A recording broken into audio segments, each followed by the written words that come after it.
In Robert Bork's America, there is no room at the inn for blacks and no place in the Constitution for women. And in our America, there should be no seat on the Supreme Court for Robert Bork. Mr. Bork has been equally extreme in his opposition to the right to privacy. In an article in 1971, he said, in effect, that a husband and wife have no greater right to privacy under the Constitution than a smokestack has to pollute the air. What I hear you're saying here now is that the test that was used about 90 years ago, and which was the basis for discrimination against women, is the standard that you would use. You may be able to elaborate on it, but that's at least what I'm hearing. Well, I don't know that it was the basis for discrimination against women. I think that society saw all kinds of distinctions, legal distinctions between men and women as entirely reasonable and rational. This society no longer sees them that way, and that is fine. Well, I just take 30 more seconds, Mr. Chairman. On numerous occasions over the last 16 years, Bork, you've suggested the Equal Protection Clause of the Constitution does not ban discrimination against women. Now you're suggesting the Supreme Court should apply the same lax standard to sex discrimination cases that applies in challenges to air pollution ordinances or economic regulations. You've also disapproved the Equal Rights Amendment. And finally, you also suggested in a 1985 opinion that the Civil Rights Act offers little, if any, protection against any one of the ugliest forms of gender discrimination, individual sexual harassment on the job. We've made great progress in the country in the last 20 years in giving women equal status under law, and I think the controversy has largely been settled. But you would have the Supreme Court evidently roll back the clock and reopen old wounds. Senator, I think I must reply to that. The Robert Bork nomination ended today. The Senate voted by an overwhelming 58-42 margin to reject the controversial appointment. Judy Woodruff ends our special coverage of the Bork story. Judy? The fact that the outcome of the vote was expected all along didn't make the final hours of the Bork debate any less contentious. Right down to the wire, Bork supporters continued to charge that their man had been grossly maligned by the opposition, while critics insisted that a fair airing of Bork's views had taken place. At several points during today's debate on the Senate floor, Judiciary Committee Chairman, Democrat Joseph Biden, responded heatedly to statements like this one from Republican Senator James McClure. There are members of this body who are desperate, absolutely desperate, to keep from the American people the real story of what has happened here, just as the real record of Robert Bork has been kept from the American people. If our constituents only knew, if they only knew how few of us took the time to look at the record before leaping to opposition, if they only knew how some of us walked onto this floor and parroted the very same distortions and lies that were exploded as false during the hearings and before and after the hearings. If they only knew how cowardly the submission to interest group pressure has been. If they only knew how all the contrived excuses and rationalizations have been used to explain negative votes. If they knew, I think a lot of us wouldn't be here after the next election. So it's vital to keep up the front. The opponents of Judge Bork have to stick by their guns and stick together. There is safety in numbers. Wolves know it, and interest groups know it, and senators apparently know it. 40 million people watched him. He spoke. I time and again raised the gavel and said, "Are you certain, Judge, you've had enough time to respond to the questions?" And when it was all over, I said to Judge Bork, "Now, Judge Bork, do you think you got a fair hearing?" He said, "Yes." "Anything else you want to say, Judge Bork?" "No." "Anything at all you want to clarify?" "No." Then the public opinion polls were taken, and then the American people said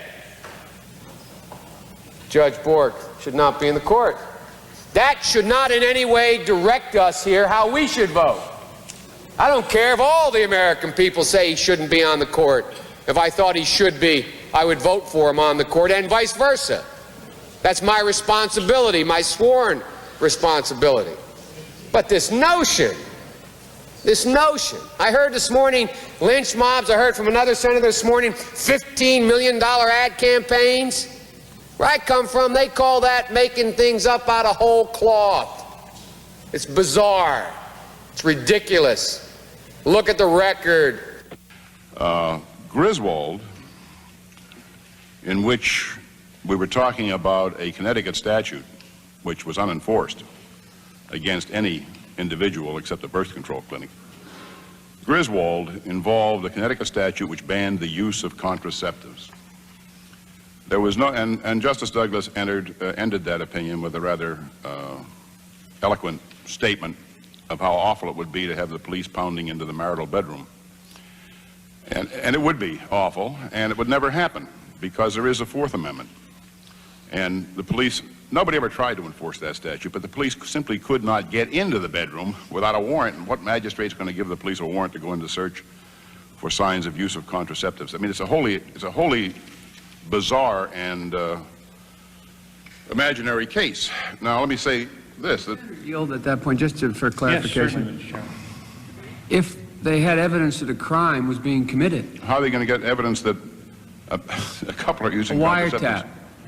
Wiretapping? Wiretap. You mean to say they have that- a legal wiretap. You mean to say that a They're not magistrate is talking. going to authorize a wiretap to find out if a couple is using contraceptives? They couldn't they, No, under it's the law? unbelievable. Unbelievable. No, I understand that, but under the law, Judge, could they not have? It was a crime, correct? It was a crime on the statute books which was never prosecuted. Never. Well, the fact that it wasn't prosecuted did not Well, let mean me- that it wasn't a crime, does it? I have more to say about that, whether it was a crime or not. Let's assume they were drug dealers. They were also accused of there was evidence that that they're involved in some other illegal activity, and there was a wiretap. And they hear discussion of contraceptives? Yeah.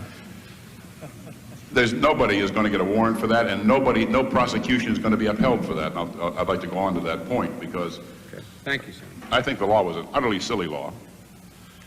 But my objection is simply to the undefined nature of what the court did there, and I've tried to illustrate that for you by asking you whether you would vote for a statute that said nothing more than that everybody has a right of privacy, and the court shall enforce it. I don't think you would. The sex discrimination cases. Well, sometimes it'll be reasonable, sometimes it won't, because I don't. Yeah. I don't.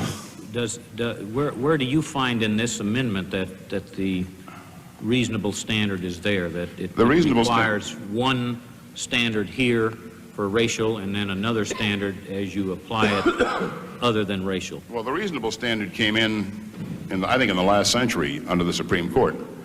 And I think that's a, if I may say so, a reasonable way to read this clause, because it applies to all persons. We know that it's irrational to make a distinction between persons on racial grounds, utterly irrational. We also know that for some purposes, it's reasonable to make a distinction between the genders, between the sexes. It is possible to say, for example, that there shall be no segregated toilet facilities anywhere as to race.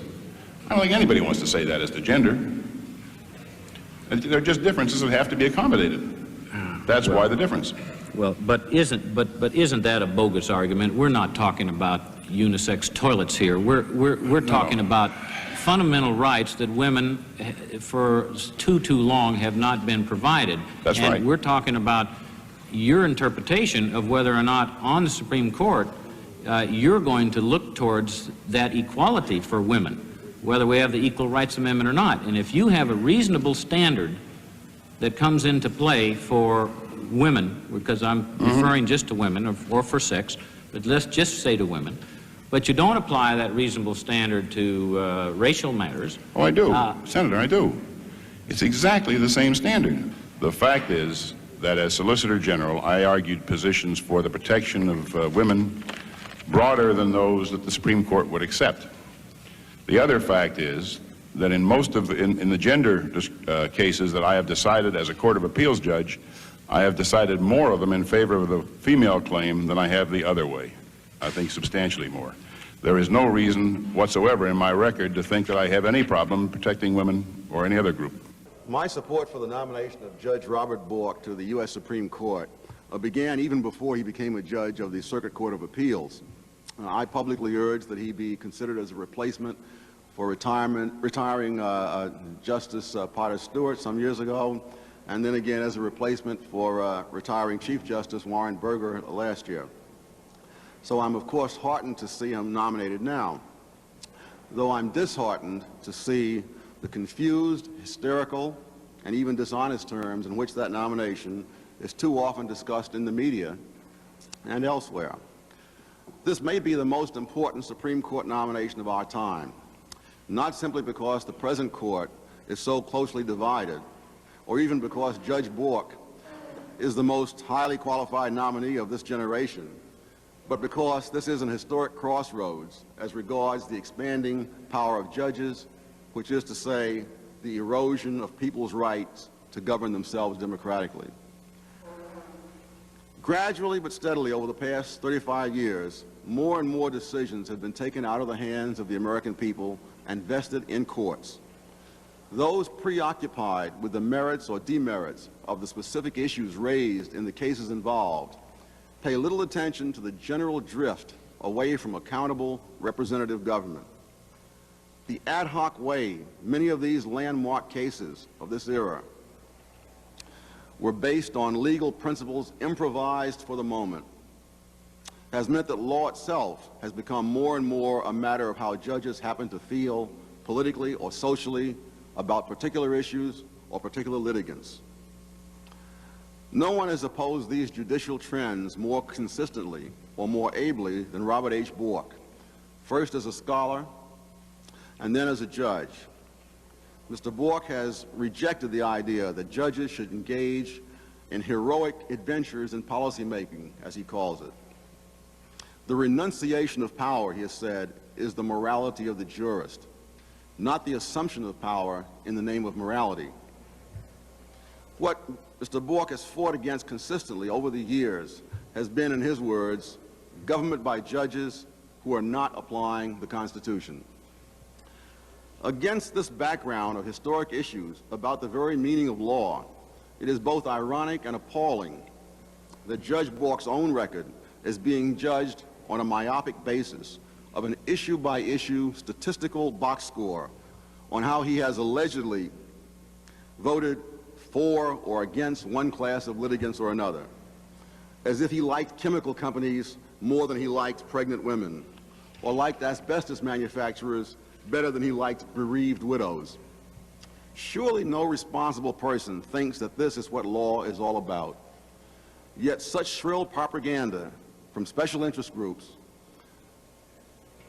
is repeated in respectable quarters as if the statistics represented some objective fact. Many people have no idea how utterly worthless and therefore deceptive such statistical box scores can be. Last year this time in California, there was a bitter election campaign over the re-election of the state Chief Justice.